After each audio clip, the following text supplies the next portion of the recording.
Allez, bonjour à tous. Sujet compliqué. Attention, on s'accroche, ça va être compliqué.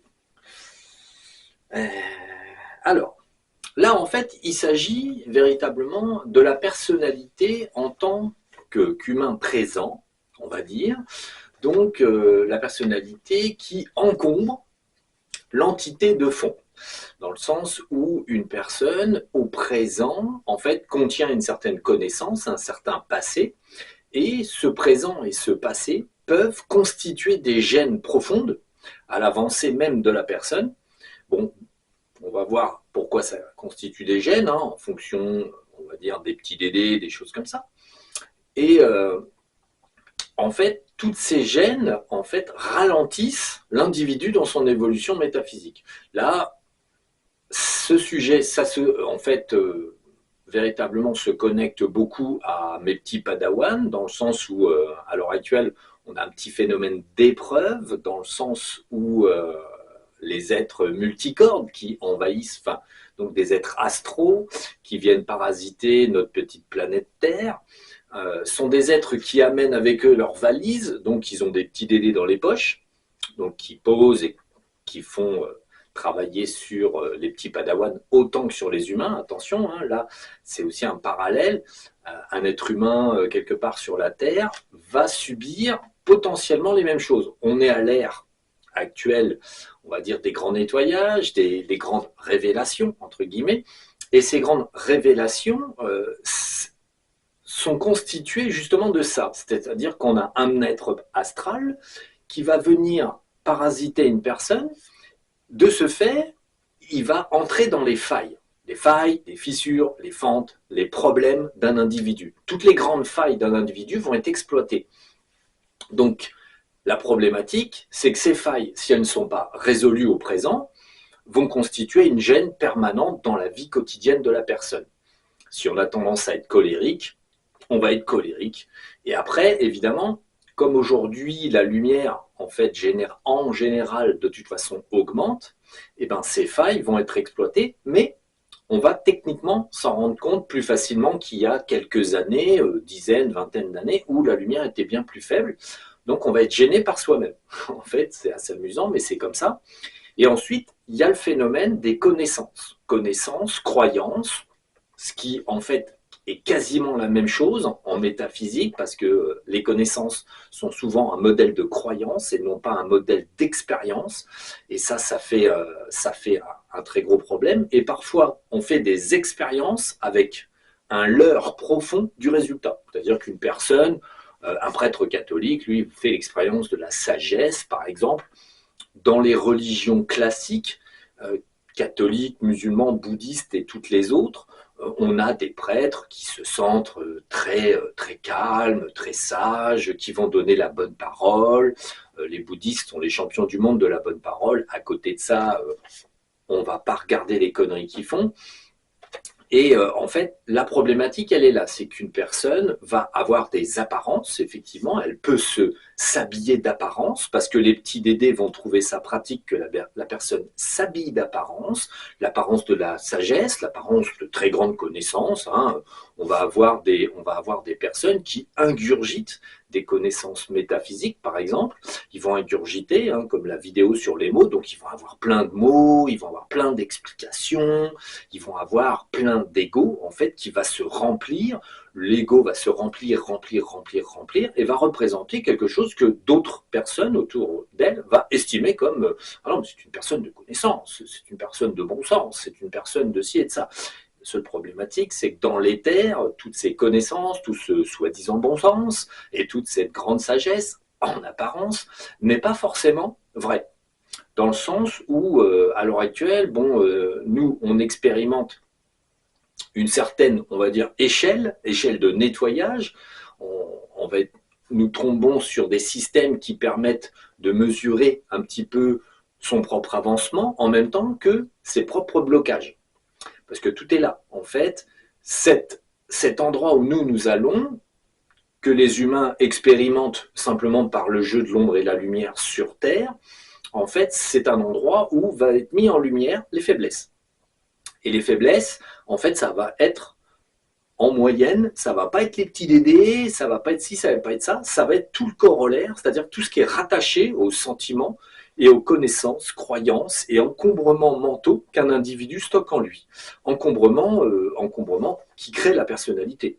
Quelqu'un est encombré de ses connaissances, donc ça va être on va dire par exemple un catholique ou un bouddhiste, n'importe quel, on va dire même les animistes par exemple, des peuples animistes, des personnes qui vont croire aux animaux, qui vont avoir plusieurs divinités, qui vont croire que le lapin c'est tel dieu, le blaireau c'est telle divinité, donc et qui croient un petit peu à tout un tas d'animaux. Ces gens-là, en fait, ont des connaissances, par exemple, des connaissances anciennes, qui sont de toute façon connectées à d'anciens concepts qui ne sont pas spécialement vrais.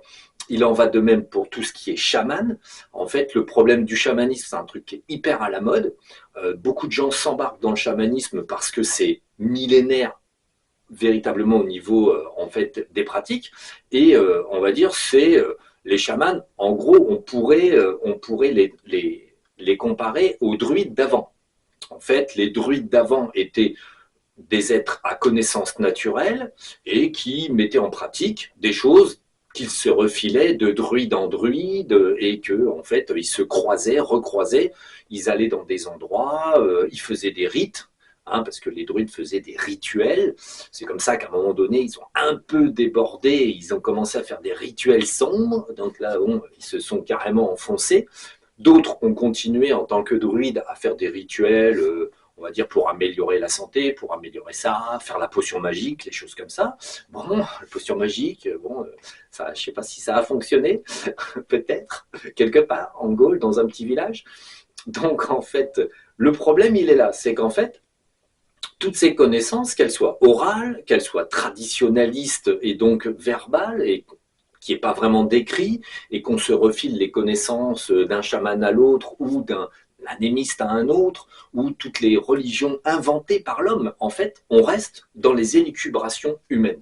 On est dans une élucubration humaine. Le catholicisme, pareil, hein, c'est des élucubrations. Le bouddhisme, ça reste le lamaïsme et le bouddhisme métaphysique profond restent un peu moins une élucubration et encore, c'est-à-dire que se seront planqués dans les connaissances métaphysiques profondes des hindouistes, des bouddhistes et des lamaïstes, d'énormes erreurs qui vont leur coûter hyper cher. Alors évidemment, ils vont avoir trouvé plein de trucs, pas mal. En fait, c'est les religions qui ont trouvé le plus de choses, on va dire, qui vont aider, mais ils ont aussi, en fait, en se plantant comme des cinglés, en fait, avec la karma et tout un tas de concepts de ce genre, ils vont avoir trouvé des choses qui, en fait, les bloquent et les ramènent en arrière tout le temps. Et en plus, ça aura contaminé le monde. Le phénomène de la karma, c'est quelque chose qui, le mot comme le concept, a envahi littéralement le monde. Pareil, Edgar Cayce avait tendance à dire que Christ disait que en fait il y avait un effet de cause à effet, et donc il fallait faire attention à toutes ces actions parce qu'il y avait un effet de cause à effet. Petit bémol, Edgar Cayce, oui, a dit des choses intelligentes, non, n'a pas dit que des vérités, puisqu'en fait, la personne qui parlait à travers Edgar Cayce, donc Jean, hein, bon, Edgar Cayce précise sur la fin de sa vie, en fait, il fait une lecture où la personne qui parle à travers lui va véritablement s'identifier. En fait, il y a une lecture où Edgar Cayce dit, oui, moi, Jean, qui marchait aux côtés de Jésus, quelque chose comme ça, et en fait, vous parle à travers Edgar Cayce.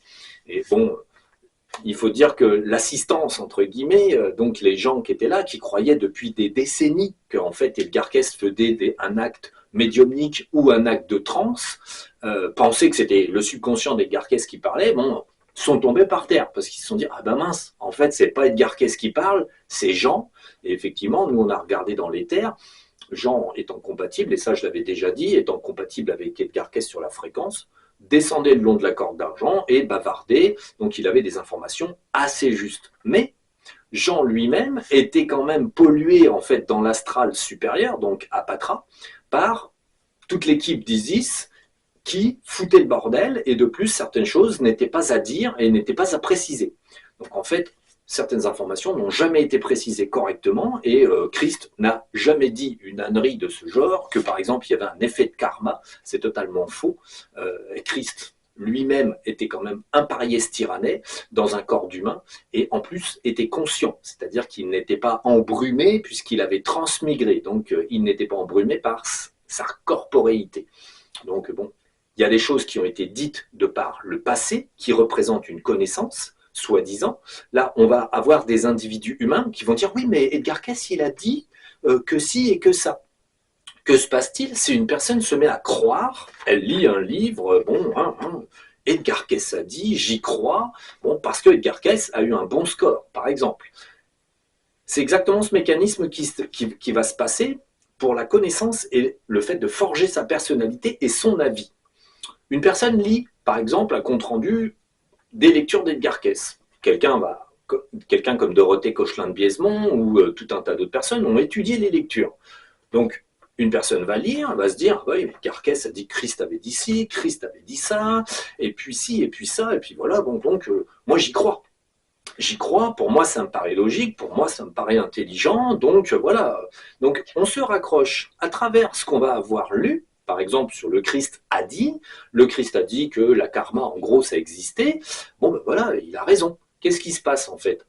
L'individu dit, bon ben le Christ a dit, bon là, encore, ça peut rester neutre, puisque Christ n'est pas clairement identifié pour la plupart des personnes. Personne ne sait qui il était réellement, on va dire à part nous, puisque en fait c'était un petit gars de la famille. Donc les pariès tyrannais vont et viennent, c'était un jardinier de la terre en gros, quoi. Hein. On va pas épiloguer, c'est un jardinier de la terre, même si, comme je l'ai précisé, il avait un statut un peu spécial, puisqu'en fait, il surveillait l'équipe des jardiniers de la terre qui était là, il était un petit peu le surveillant en chef, il assistait à l'opération pour voir si tout se déroulait correctement. Et il remplissait des petits rôles. On en reparlera, je ferai une vidéo, il faudrait que je trouve le temps d'aller faire ça, de faire la vidéo sur le Christ et d'expliquer toutes les incarnations qu'il a eues et qu'il n'a pas eues aussi. Puisque bon, il semblerait qu'il ait été Enoch et Melchisédech, et là, à mon avis, Melchisédech, ça bloque. Enoch, je sais pas, mais en tout cas, Melchisédech, ça n'a pas l'air d'être trop possible, vu qu'il n'a jamais existé. Donc bon, petit détail. Donc la personne se fie à une lecture, sachant qu'il y a des personnes qui n'arrêtent pas de lire, qui n'arrêtent pas de s'informer, qui n'arrêtent pas de former donc leur esprit à travers des choses qu'ils lisent, mais qui gobent. Bon, ils remettent un peu en question dans leur tête, ils disent « ouais, ça me paraît bien, ça me paraît pas bien, bon, j'ai décidé que je pensais comme ça ».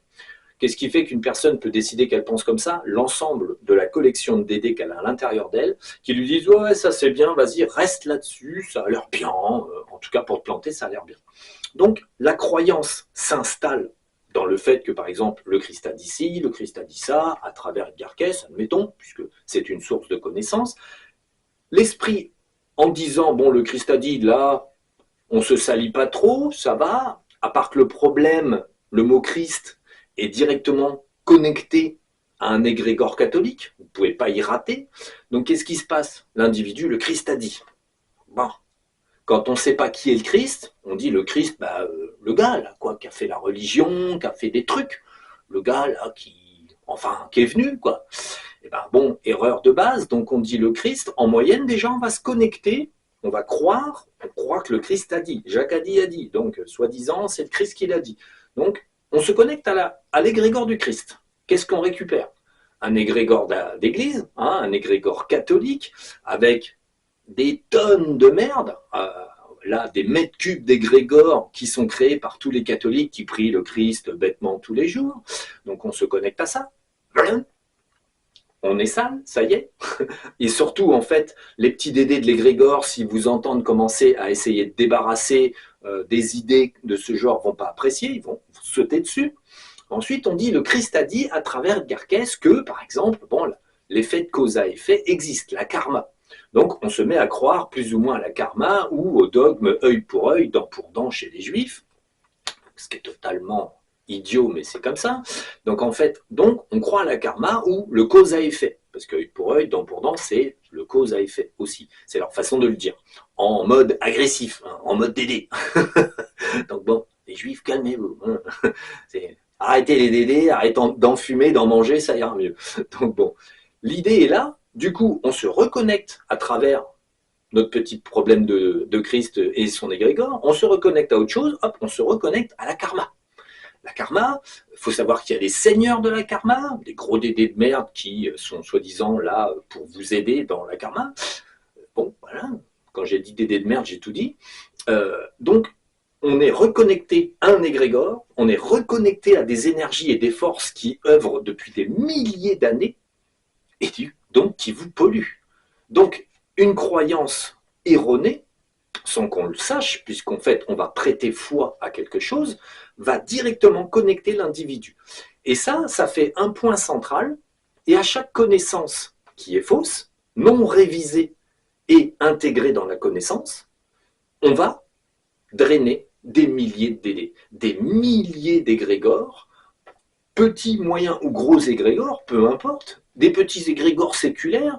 Si on se sent proche des druides et de la nature, si on fait du chamanisme, on va se sentir proche des arbres, proche de la nature, des petites grenouilles, on va voir des esprits de la nature partout. Y a-t-il des esprits de la nature partout? Si on va dans l'éther et qu'on y voit clair, qu'on n'est pas aveuglé par des délais, on regarde une forêt en général, on cherche les esprits de la nature. On va les chercher. Donc, on va dire, très bien, je me promène mentalement dans la forêt. Où sont les esprits de la nature? Rares.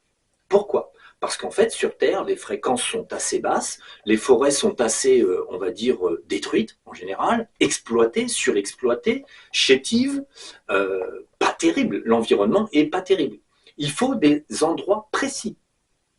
Mais en fait, un chaman, un anémiste, tous les petits voyants avec des petites fleurs dans les yeux et tout, parce qu'il y a des gens sur Internet qui vous disent « Ah, mais moi, j'arrive quelque part, il y a des esprits de la nature partout. » Je sais pas comment ils font.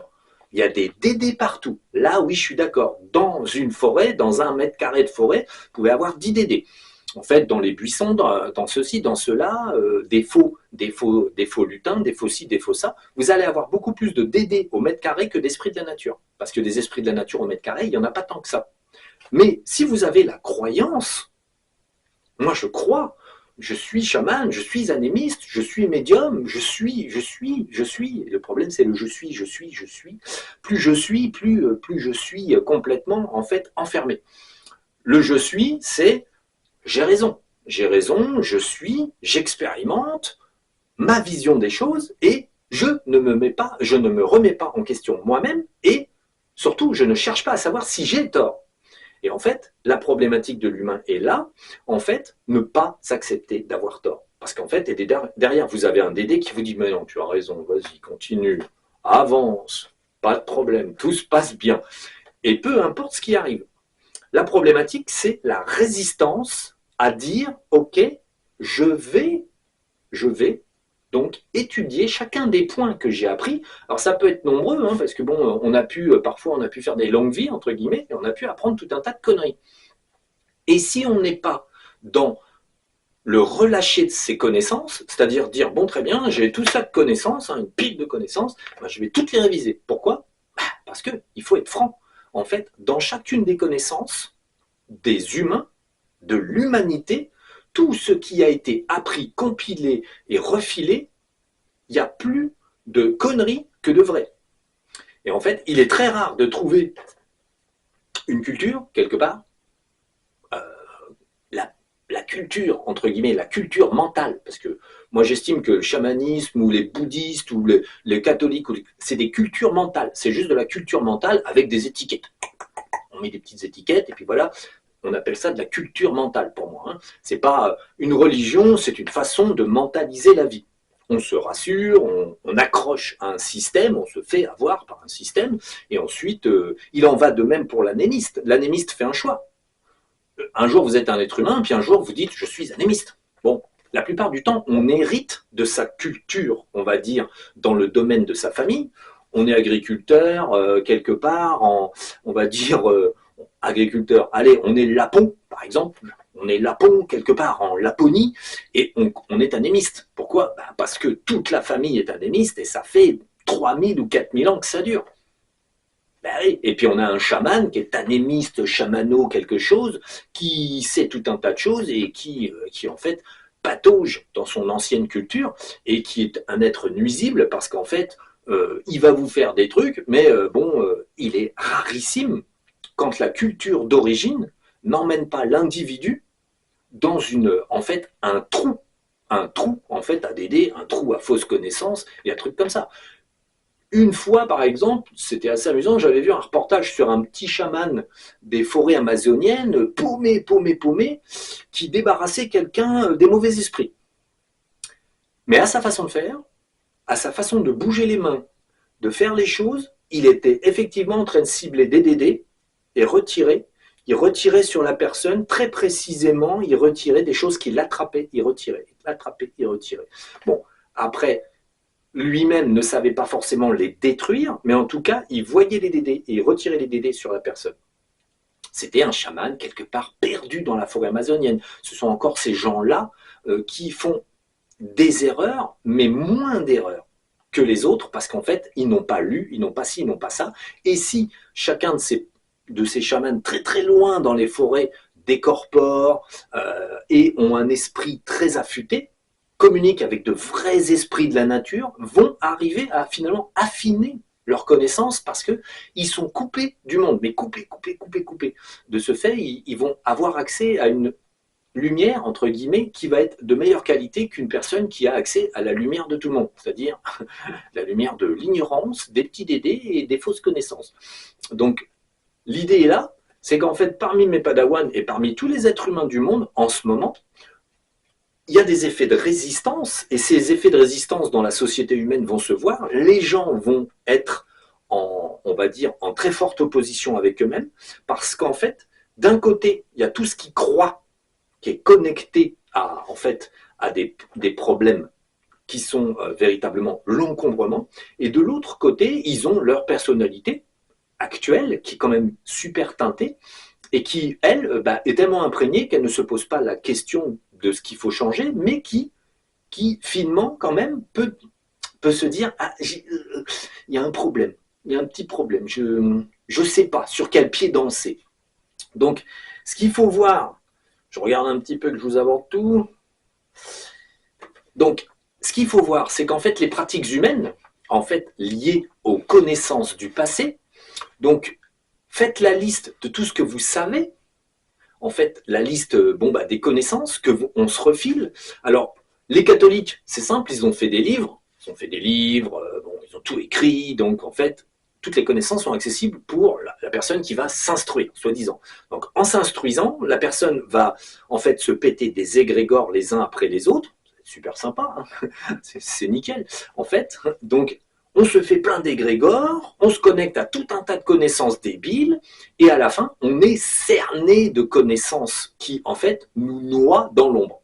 On pourrait appeler ça les sables mouvants de la pensée et les sables mouvants, en fait, de l'esprit en tant que tel, qu'il se connecte à toujours plus de Dédés, plus de Grégor, et en fait, le puits de science devient un marécage avec des sables mouvants, et la personne, plus elle continue à essayer de, soi-disant, améliorer son statut dans sa connaissance, donc on va dire quelqu'un, il s'informe sur le catholicisme, il en lit, ensuite il va chercher les vieux manuscrits, il en lit, ensuite il va chercher les premiers manuscrits, il en lit, et à force, en fait, il est comme ça du sable, comme ça des dédés, comme ça des égrégores, c'est terminé, la personne ne peut plus s'en sortir. La culture, en fait, passer un certain niveau, si vous cultivez sur les plantes, vous cultivez sur les plantes. Vous êtes herboriste, botanique, herboristerie. Est-ce qu'il y a un DD derrière? Non. Pourquoi? Vous vous cultivez sur quelque chose que vous avez devant les yeux. Telle plante, telle vertu ou telle amertume, goût, possibilité de la manger ou pas. Vous êtes sur du réel.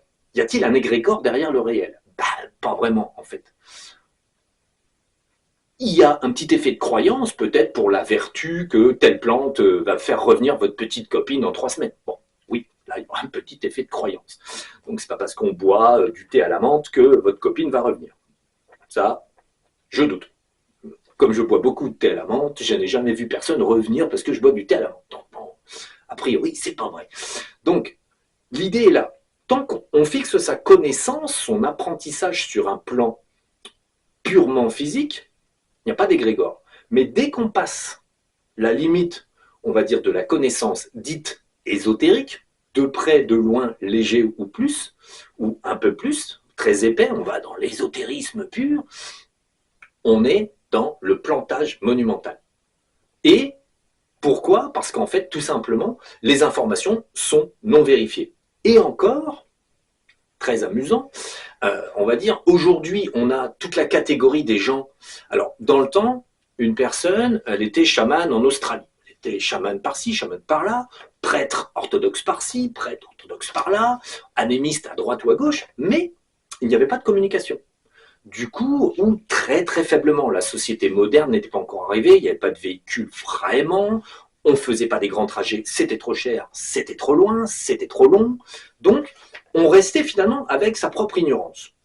Si on était chaman dans un coin, on avait juste appris du chaman précédent. Et peut-être lors des réunions chamaniques en forêt amazonienne, une fois tous les 6 ans, au solstice de la lune du crapaud à antenne, bon, hop, là, peut-être, on échangeait des gonomeries avec d'autres chamans et on élargissait le centre de son tas de sable et on finissait par s'enfoncer un peu plus. Bon, mais c'était très limité. De ce fait, c'était moins grave d'être chaman, c'était moins grave d'être techniquement religieux ou appartenant à une croyance quelconque. Maintenant, la problématique, c'est que le moindre chaman, le moindre catholique, les moindres nouvelles religions issues de, par exemple, ouais, les trucs, comment ça s'appelle la supraconscience. Donc en fait, on a les supraconscients, je suis supraconscient de ci, supraconscient de ça, donc vont pouvoir se cultiver. S'ils ne trouvent rien sur la supraconscience en France, encore qu'on a quelques zozos qui font de la supraconscience en France, ils vont aller se supraconsciencer, en fait, au Canada, par exemple, pour les francophones. Parce qu'on a des supraconsciences, c'est comme ça que ça a commencé, d'accord, d'ailleurs, la supraconnerie. Donc, en fait, on va pouvoir s'informer. On va regarder toutes les vidéos de, je ne sais plus comment ça s'appelle, le Canadien, là, donc qui était là-dedans, que j'ai retrouvé bloqué sur Terre. Donc, on va retrouver des vidéos de un tel, Bernard de Montréal. Donc, on va retrouver ces vidéos, on va retrouver des vidéos de un tel, et de un tel, et de un tel, et de un tel, et de un tel. Donc là, on va avoir 10, 100, 1000 vidéos à regarder, et puis on va dire, en 1 an, 2 ans, 3 ans, 4 ans, on se cultive, on se cultive, on se cultive, et on est supraconscient, forcément, puisqu'on s'est cultivé, forcément, hop, on est supraconscient. Donc oui, on a l'implant de la supraconscience, j'en conviens fortement, un implant en bois, hein. Je suis désolé, celui-là il est en bois, parce que la supraconscience c'est vraiment un truc de bougre d'âne, donc en fait, un implant en bois avec des petits fils, c'est mal fagoté, l'implant est vraiment pourri et moche. Il n'y a aucun effort du côté du Dédé qui fait des supraconscients, hein, franchement. Il est vraiment pas gentil, franchement, l'implant est moche. Donc l'idée est là, c'est que vous, en tant que personne, pendant des années, vous allez courir après une connaissance, donc là par exemple la supraconscience, comme toutes les formes de connaissance, mais aujourd'hui vous avez les outils de vous intoxiquer gravement, c'est ça l'avantage maintenant, et c'est pour ça que ces outils ont été faits, c'est-à-dire que les gens au lieu de se planter, non, ils peuvent littéralement s'enterrer sous les inepties, ça c'est le côté justement de l'hypercommunication, ça permet vraiment à une personne, au cas où elle attaque un chemin qui descend dans les sables, elle va pouvoir s'ensabler, mais alors d'une force multidimensionnelle, je dirais. Tellement c'est formidable. Donc, une personne va collecter des vidéos, va regarder des vidéos, va regarder, puis elle absorbe, va se connecter à un égrégore, à 2 égrégores, 3, 4, 5, 6, 7, 8, 9, 10. Imaginez le nombre d'égrégores, donc c'est des milliers de DD, c'est des milliers d'idées complètement stupides, ou quelques idées non stupides, mais récupérées, mélangées, donc elles ne valent plus rien, puisqu'en fait l'idée elle-même est récupérée, mixée, mélangée. C'est comme le groupe au sol, quand il raconte des trucs, il y a un truc de vrai, c'est mixé, mélangé par des DD, à la fin, c'est complètement faux en fait. Oui, le Christ a existé, oui. Après ça, les vies qu'il a fait, les machins, les trucs, les bidules, ouais, tout est faux. Que ce soit le groupe au sol ou le catholicisme, l'orthodoxe, en fait, les protestants et tous les dégradés de pseudo-catholicisme en tout genre. Catholicisme, le truc qui n'a jamais existé, inventé de toutes pièces, il y a 2000 ans, par par les prêtres romains qui avaient besoin d'une nouvelle religion pour se faire du pognon et se taper des gosses, parce qu'ils étaient pédophiles à l'époque. Il leur fallait absolument, en fait, continuer d'être des Romains. Donc, ils ont inventé un nouveau système pour simplement étendre leur pouvoir et étendre ce qui était en train de se dégrader, parce que la religion romaine, les dieux romains, l'Antiquité, patati patata, ça perdait de l'élan. Donc ils ont vu un gars là, tiens lui il a l'air vachement bien, on va lui inventer une religion. Mais là, je vous parle d'une invention, c'est 100% d'invention. Christ, lui, il est passé, il dit, salut les gars. Il s'est pas arrêté. Hein. Il s'est pas arrêté, il n'a pas discuté avec eux. Ils ont juste pris un mec qui était exceptionnel, un jardinier de la terre, ça se voit un peu de loin. Oh tiens lui, il est jardinier de la terre. Hein. Donc bon, hop, l'ombre a vu qu'il y avait un mec brillant. Ils se sont dit ça va super bien marcher. Ils ont pris les 2-3 conneries qu'il a fait, parce qu'il a fait des petits tours de passe-passe, il a remonté des rebouteux, des choses comme ça, parce qu'il magnétisait et il était parier-styranais, donc il avait une puissance qui était tout à fait raisonnable, surtout, on va dire, sans passer par le biais de l'incarnation, donc le biais en fait, de la transmigration. Donc il a fait des trucs et ensuite tout a été inventé. À partir de là, ils avaient la matière à créer une religion à partir de rien. Enfin si, d'un gars. Le seul truc vrai dans le christianisme, c'est le gars d'origine. Et encore, lui, il y était pour rien. Pourquoi ces gens-là ont fait cette religion? Abracadabra, les gens. Bah oui, quoi? Récupérer de la clientèle, du pouvoir, de l'argent, parce que religion dit pognon, donc ça va ensemble, religion et pognon, hein, ça se finit pareil. Donc, et ensuite, ça permettait à tous ces homosexuels et ces pédophiles d'étendre la clientèle. Ben ouais, sympa. Et de nos jours, qu'est-ce que vous avez en religion catholique? Du pognon, la pédophilie, bon, l'homosexualité encore, on s'en fout. Ils font ce qu'ils veulent, ils sont entre adultes. Mais on va dire, voilà, ce qui était il y a 2000 ans est aujourd'hui. Sauf qu'autour, vous avez un égrégore, non pas d'ignorance, mais de fausses connaissances, et avec des tonnes de DD au centimètre carré, qui permet que chacun des individus qui va se mettre à croire à cette religion, et plus il va s'informer, plus il va en fait se polluer et finir dans un sable mouvant d'une vastitude et d'une profondeur sans limite.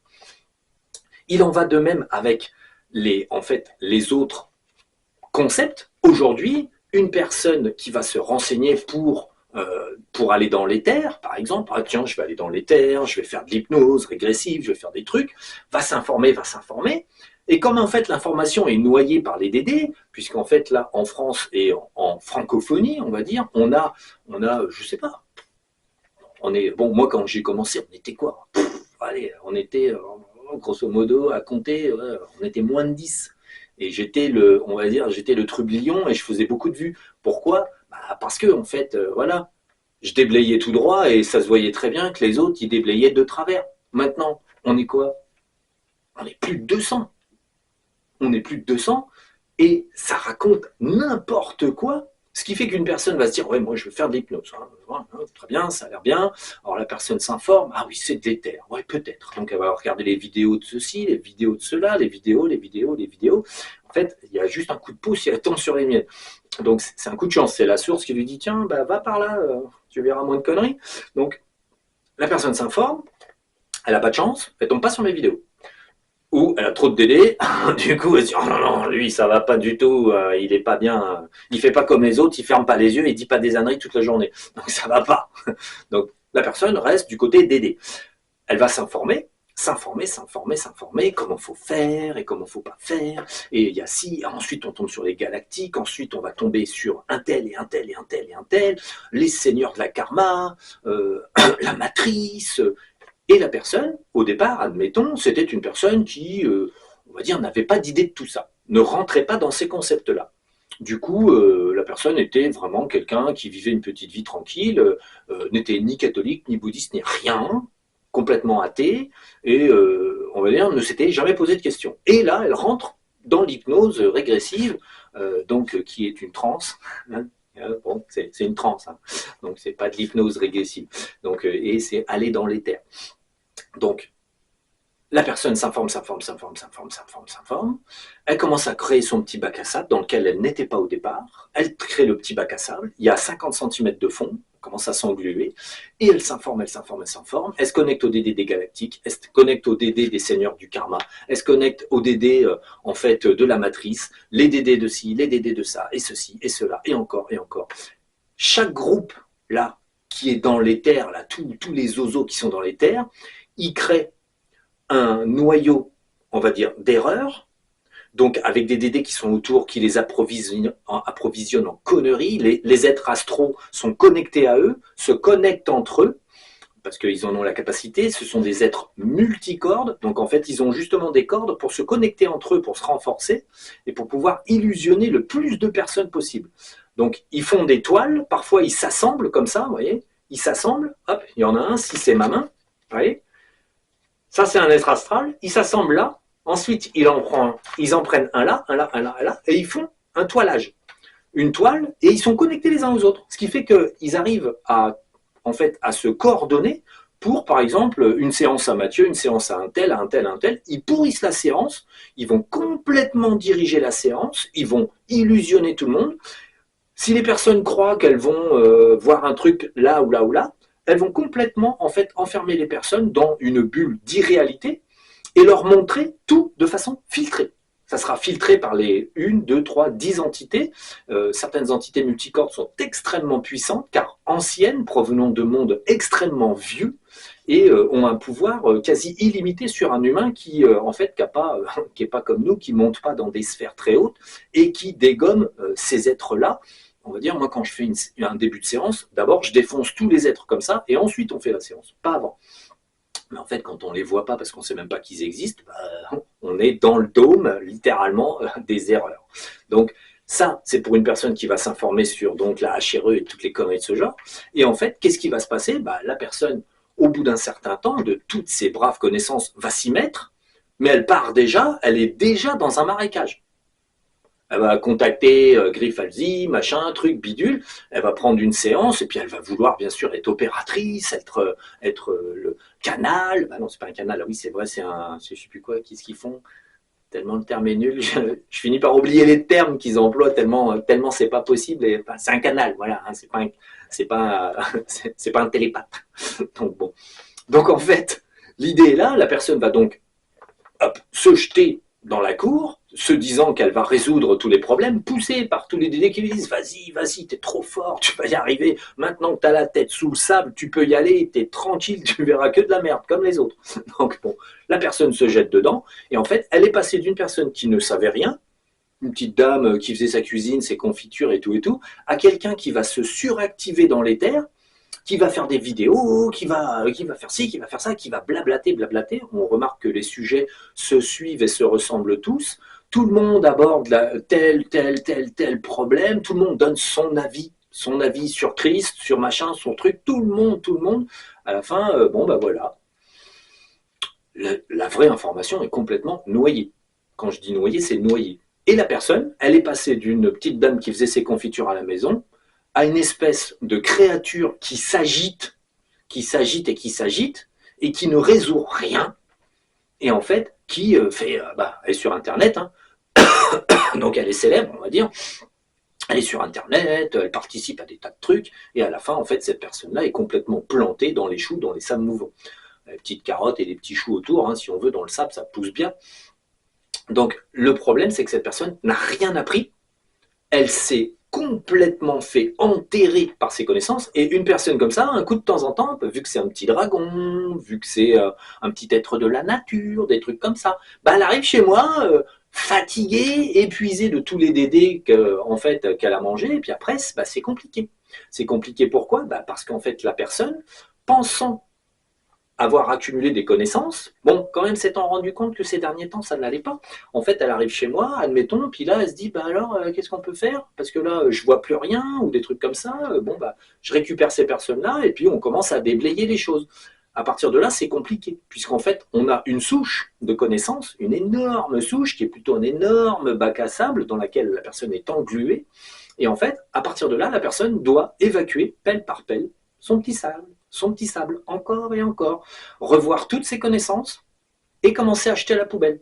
Alors, selon l'état d'esprit du petit dragon, l'esprit de la nature ou des choses comme ça, la personne va va en fait se laisser faire, entre guillemets, c'est-à-dire que là, elle va dire, oh, oui, moi, je vous fais confiance, je vous laisse faire. Donc, le laisser faire, ça donne la possibilité à la source tout simplement de l'attraper, de la sortir du sable. Hein. En gros, on sort des vieilles connaissances, on jette tout à la poubelle parce qu'on n'y est pas attaché, et on essaye de faire place neuve pour des connaissances qu'on vérifie et qu'on expérimente réellement au jour le jour. Moi, la formation que je fais aux Padawan, hein, ce que j'appelle mes Padawan, donc les élèves, c'est exactement ça. C'est-à-dire que la personne doit aller voir, véritablement, quand elle a une question, elle doit aller voir. Ah bah oui, mais il s'est passé ça, poum. Est-ce que c'est vrai? Eh ben, on va voir, c'est tout. On va voir, ceci dit, nous, on va voir avec une expérience qui permet et des outils qui permettent de trancher les situations. Si on arrive sur une situation qui est fausse, on tranche, on vérifie, on peut même prendre l'image de la situation, la tremper dans une fontaine pour voir si l'image tient. En fait, si le concept tient. Dans certaines énergies, quand c'est faux, donc que c'est induit par un dédé, que c'est manipulé par un esprit à cordes ou quoi que ce soit, l'image ne tient pas. L'image, le concept, la sensation, le on me dit est un problème. Mais on me dit, tout le monde le dit dans les terres. Moi, on me dit jamais. On me dit jamais rien. Quand j'entends quelque chose, je ne m'y fie pas. Pourquoi? C'est parce que c'est pas normal. Je dois deviner, mais on me dit rien. Si on me dit, on est de trop. Donc, on dégage. On vient. Donc, l'idée, elle est là. Après, plus la personne va avoir des capacités, entre guillemets, plus une personne est un peu, en fait, développée dans ses capacités, que ce soit du chamanisme ou, on va dire, n'importe quelle autre forme de spiritualité, et plus la personne, bon, par exemple, une personne qui aura appris à être druide, hein, je suis druide, j'ai appris avec mon père, qui avait appris avec son père, et puis je fais partie de la corporation des petits druides en mousse de Bretagne, voilà, je sais tout sur le druidisme, sur les petits lutins à pieds bleus, sur les schtroumpfs à multicornes, des trucs comme ça. Donc bon, le gars, il est druide, mais en fait, à un moment donné, il est perdu. Il est complètement perdu dans une connaissance, connecté à des centaines d'égrégores. Il en va de même pour tout ce qui est du chamanisme. C'est pas en fait le fait de pratiquer qui va être un problème, c'est le fait d'apprendre. Aujourd'hui, en France et partout dans le monde, on fait des tambours, on fait des chamans, on fait et les gens ils font ça, ça, ça. Mais ça prend des proportions inquiétantes. Pourquoi? Surcommunication. La surcommunication a toujours la même vocation, en fait, amener des connaissances à quelqu'un pour qu'il puisse s'y noyer, pour qu'il puisse finir dans un tas de sable. En gros, le chamanisme, c'est quelque chose qui pourrait être conservé, puisqu'en fait, le chaman va dans les terres. C'est pas le problème, en fait, du coup. Mais le problème, c'est les connaissances des autres. C'est pas les siennes, en fait. Enfin, les siennes, celles des autres deviennent les nôtres, puisqu'en fait, si on apprend, hop, on se noie dans le sable des autres, les dédés, les égrégores et autres. Et en fait, là où il y a une religion catholique, plus tout un tas de petites sectes catholiques autour, mais ça reste relativement limité, une, deux ou trois formes de bouddhisme, le chamanisme, il y a des milliers de chamans, donc des milliers de chamanismes potentiels. Celui de Mongolie, celui d'ici, celui de là, celui-ci, celui-ci, encore. La problématique, dès qu'on commence à s'informer, un Français, un Anglais, n'importe qui va s'informer, va commencer à flirter avec les sites chamans et va commencer à s'informer. Va faire des rencontres, aller faire des ceci, des cela, des apprentissages, et il va avoir un chaman qui va lui raconter plein de choses, il va lui indiquer plein de choses à faire, et hop, un petit peu de sable, des égrégores, ensuite on va aller voir un autre chaman, on discute encore un peu de sable, des égrégores, à la fin d'une carrière de chaman qui peut durer 5 ans, 10 ans, 20 ans, 30 ans, 40 ans, 50 ans pour ceux qui vivent les plus vieux, si on commence vers la vingtaine, et même 60 ans, le mec, au bout de dizaines d'années de chamanisme, où il va bien sûr avoir croisé tous les chamans de la Terre, aller fumer du peyote et machin et trucs partout, hein, comme si se droguer, en fait, avait une quelconque vertu, la métaphysique se passe de physique. C'est-à-dire que prendre des plantes pour arriver dans des états, erreur. Erreur de fond. Aujourd'hui, on est dans le monde des petites plantes qui cassent la tête. Le monde des plantes qui cassent la tête, ça fait quoi? Ça casse la tête. Est-ce que quand tu sors, que tu es défoncé au joint ou un truc comme ça, t'es mieux? Absolument pas. Mais en fait, tu t'es cassé la tête. Du coup, bah, les dédés sont là, ils t'accompagnent, ils te dorlotent tranquillement dans le sable. Là, ils te poncent dans le sable, littéralement. Donc en fait, la problématique, elle est là. Les chamans sont arrivés à faire croire aux gens que de se casser la tête, c'était bon pour eux. C'est totalement faux. Prendre de l'ayahuasca, le machin, le truc, le mec il va maîtriser l'ayahuasca, pas de problème. Bah oui, bien sûr, il va maîtriser l'ayahuasca, c'est évident. C'est-à-dire que toi tu prends une plante et lui il maîtrise les effets de la plante dans ton corps. Mais mon cul, c'est du poulet. En fait, le gars il maîtrise quoi? Bon, tu vas plus ou moins tolérer ce qu'il va te donner. Il y a des gens qui ont pris une plante, une autre, selon les pays, et ils n'ont pas toléré du tout. Ils sont, ah ouais, il est monté, il est passé dans un bad trip. Bah, y a des gens qui ne tolèrent pas du tout de prendre des plantes. Pourquoi? Parce que les dédés ressortent en masse. Et en fait, ça attaque à tout. On peut avoir des gens qui te sautent sur le poil, littéralement, qui deviennent en fait légèrement pris par les dédés et donc qui perdent le contrôle sur leur corps. Et le dédé il commence à bondir dans tous les sens, tout juste s'il vous mord pas. Et puis il peut même parler dans une autre langue, le dédé, hein, parce que si c'est un dédé ancien d'un chaman de quelque part de Laponie, il va te parler en lapon à travers un corps humain français. Tu vas dire, waouh, c'est super, c'était super chamanique. Non, c'est super de la merde. Le problème, il est là. On est sur des pratiques qui, à la fois, acceptent le fait de se craquer la tête, c'est normal. Bon, déjà, ça, connaissance à virer. On vire tout ça. Pareil que dans d'autres religions, il y a quand même des rituels, hein, des rituels. Tout ce qui est rituel et cérémonie sont toujours liés à l'abaissement de la garde. Un rituel, en fait, ça fait quoi? Ça enferme l'esprit, les rituels catholiques, les rituels chamaniques, tous les rituels, c'est se soumettre à une façon de faire, de façon à en fait rentrer en état, on va dire, de réceptivité afin que passe d'autres choses. Le rituel, en fait, en général, est une prison. Et c'est quasiment pas en général, c'est tous les rituels dans le monde sont des rituels de soumission.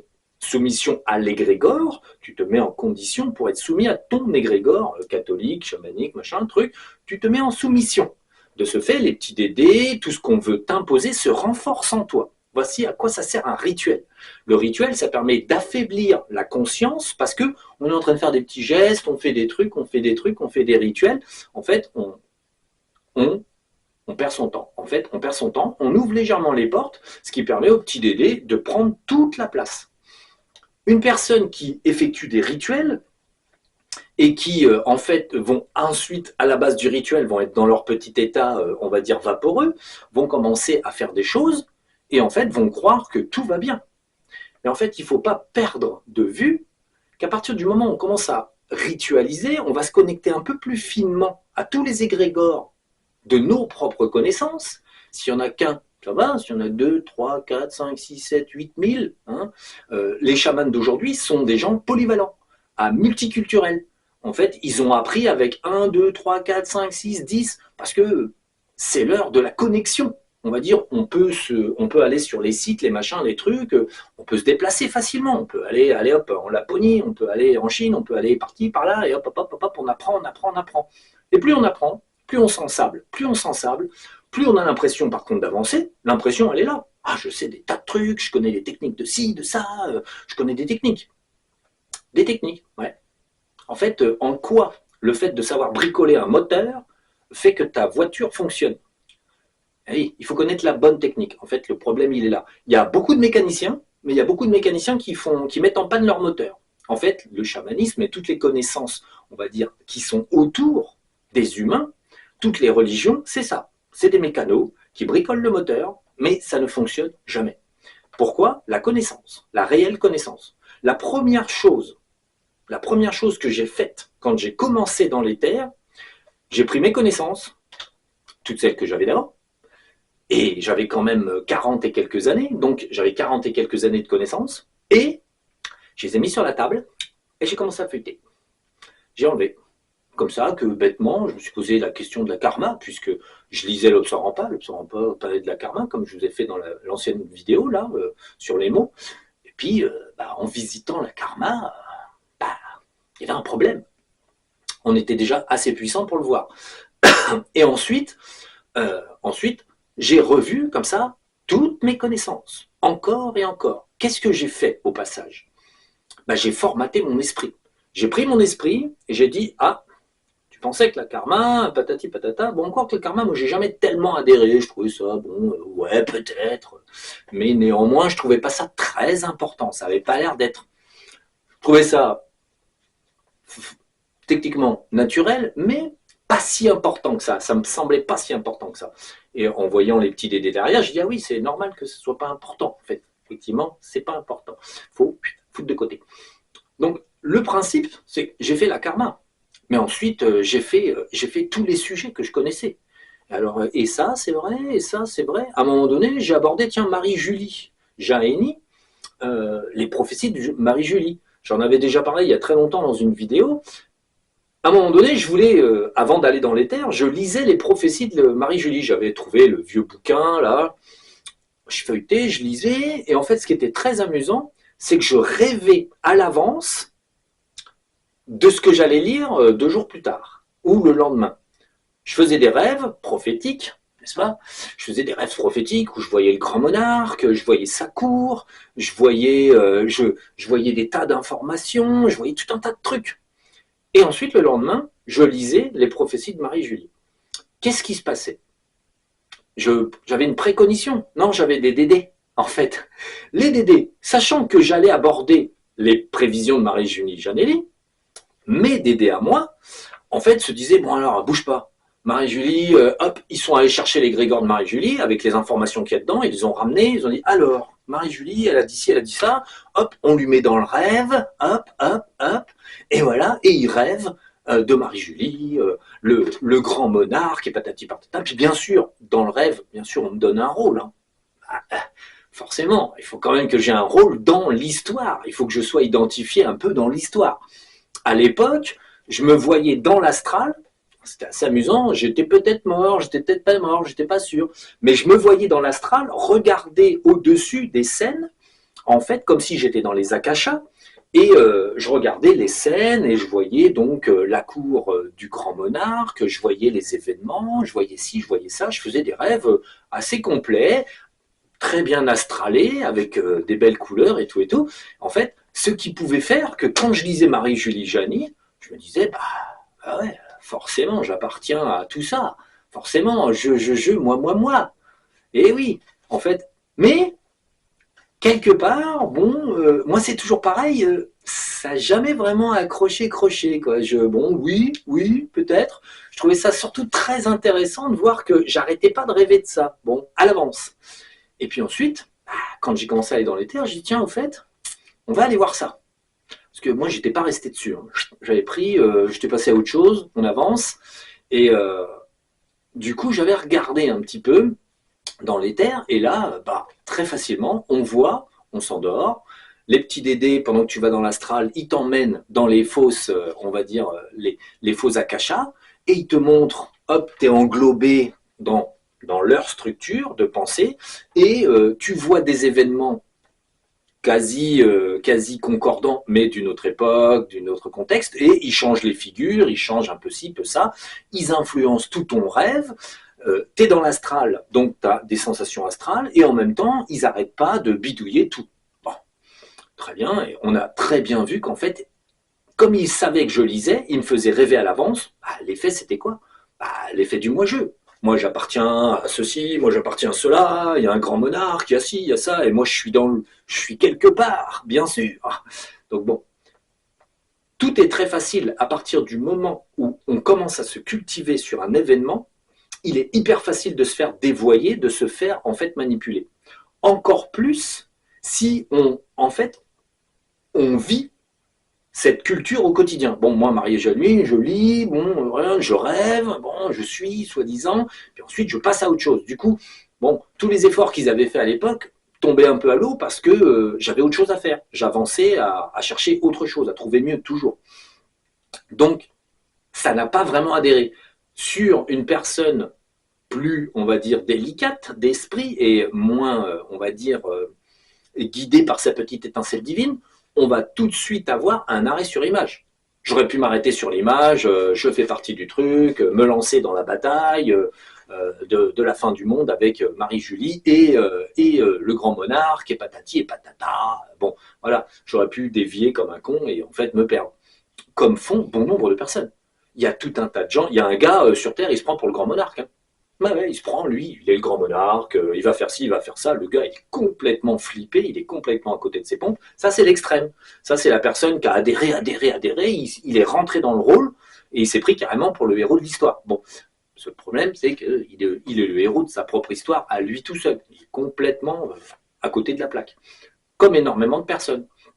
Donc, l'idée, c'est qu'en fait, tout ce qui est culturel, qui devient cultuel, qui devient une connaissance, est un problème. Parce qu'en fait, sa propre connaissance, en fait, finit par nous enfermer. En fait, on s'enferme dans ses connaissances. À partir de là, on pratique nos connaissances. Le chamanisme, c'est de la pratique. Bon, une médium, c'est une pratique. On pratique le médiumnisme, hein, donc on s'enferme dans sa pratique. Derrière, 40 000 DD qui pratiquent avec toi, gaiement. C'est pour ça qu'on a beaucoup de médiums qui blablabla, blablabla, et rien n'arrive. Ou un truc, donc les gens se fixent sur ce que, ah oui, la médium, elle avait dit. C'est dommage, à côté, elle avait dit 3 belles âneries, toutes plus grosses les unes que les autres, mais on va focaliser sur ce qu'elle a dit. Bon, après, les personnes lucides diront, ouais, elle a dit un truc, mais bon, il y en a 3 de fausses quand même, hein, ça bloque. Mais les médiums jouent sur le mot médium. Je suis médium. Je suis médium quand même, merde. La classe. Donc, bon, forcément, croyez-moi, je suis médium. Donc, le problème, il est là, qu'on soit médium, chaman, catholique, quoi que ce soit. On croit ce qu'on est. Le problème, c'est on s'enferme. On referme sur soi l'étendue de ses connaissances. Au lieu que les connaissances puissent s'ouvrir, puisqu'elles sont pour la plupart complètement fausses, et dans tout ce qui est du passé, puisque là, il faut, en fait, si on veut évoluer, il faut faire une barre. J'évolue ou je reste dans le passé. Chamanisme, il faudrait le réinventer de A à Z, c'est-à-dire reprendre en fait les connaissances de l'éther. Qu'est-ce que c'est que ci, qu'est-ce que c'est ça, quand je fais ci, est-ce que c'est bon, quand je fais ça, est-ce que c'est bon, est-ce que je suis pas en train de m'emmener un égrégore. Pareil pour une médium, quand je me concentre comme ça et que je me mets comme ça, est-ce que c'est bon? Si on va voir dans l'éther, on va dire ah non, là t'es pas connecté là, t'es connecté sur DD numéro 1. Ah bon, ça va pas. Donc un médium peut aller chercher une information vraie. Il va dans l'éther, en gros, puisqu'un médium va dans l'éther, hein, même s'il ne le sait pas, en fait, et il va se connecter à un point d'éther et il va commencer à regarder. Qu'est-ce qu'il fait? Il regarde. Nous, on ferme les yeux, le médium peut en avoir des images. Je connais des médiums qui ont des images par superposition, c'est-à-dire qu'ils ont la cliente qui est là, et pouf, ils ont des images qui viennent. En fait, c'est de l'éther, c'est la même chose. La personne est dans l'éther, le support, que ce soit les cartes, la boule de cristal, tout ça c'est du support. C'est du support pour, en gros, dire j'applique ce que je sens à un support. Les cartes ne parlent pas. C'est le médium qui va puiser dans l'éther et qui, ensuite, joue avec les cartes, sans le savoir, joue avec la signification des cartes et sait où sont les cartes, puisque dans l'éther, le mental du médium analyse toutes les cartes et sait où sont les cartes. Donc en fait, il fera faire les bons gestes à la cliente sera influencée, se connectera au médium, et en fait, la cliente tirera les bonnes cartes, puisque le médium, s'il veut dire ça, la cliente va être influencée, tout le monde va être dans le cercle médiumnique, énergétique, et la cliente va tirer les bonnes cartes pour avoir la bonne information, et le médium va donc interpréter les bonnes cartes pour avoir la bonne information. L'information viendra de l'éther au départ. Mais il y a un support technique, c'est pas l'image. Mais un bon médium, il va commencer à faire les cartes, il va faire alors la carte de ci, fait ça, puis pouf, il va avoir une image. Ah, je vous vois en train de faire ci, je vous vois en train de faire ça. Bon, ça c'est un médium qui va commencer à monter en capacité. Il est toujours, bien sûr, ce médium-là est quand même parasitable, mais voilà. L'idée, c'est qu'il y a, si un médium va par exemple dans l'éther pour lui-même, il ne va pas pour ses clients, il fait un acte médiumnique pour les clients, mais il va dans l'éther pour lui-même. C'est-à-dire qu'il se nettoie, il fait attention à connaître bien ses principes. Quand il ouvre ses capacités, c'est dans l'akasha et non pas dans la merde. Et en fait, voilà, il précise ce qu'il est en train de faire. Il en est de même, en fait, pour toutes les pratiques. Et la seule, bon, le catholicisme, c'est pas une pratique chamanique, c'est pas une pratique d'éther, donc c'est pas une pratique qui va donner à quelque chose. Il y a dans le Vatican, les églises, tout ça, il y a des petites, on va dire, des petites tranches où il y a des prêtres médiums, il y a des prêtres exorcistes, des prêtres quelque chose. Donc en fait, c'est ce qu'on appelle les catégories secrètes. Ceux-là, on les autorise. Mais ceux-là, de toute façon, ils sont teintés. Ils sont à côté de leur pompe, ils sont en catholicisme. Donc c'est mortibus, ils n'en font jamais rien. Donc ils sont toujours à côté de la plaque et la plupart des exorcistes, ils exorcisent rien du tout.